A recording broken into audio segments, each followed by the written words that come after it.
the mimic. There's nowhere to hide.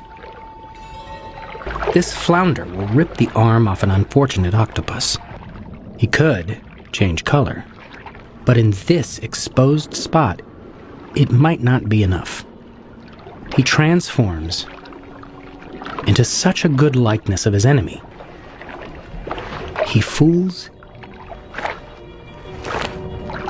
even a real flounder. Food's hard to find here, unless you're a mimic, but the quest for his next meal has brought him into someone else's territory. Damselfish. They hate strangers invading their space. And they've got a nasty bite. So the mimic transforms into the one thing they won't mess with: the venomous sea crate. The damselfish are certainly convinced.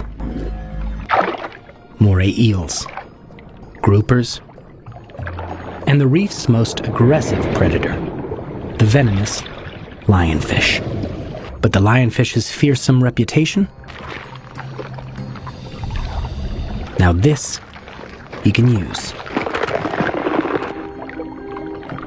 By adopting the fish's distinctive shape and pattern, the mimic warns off other predators.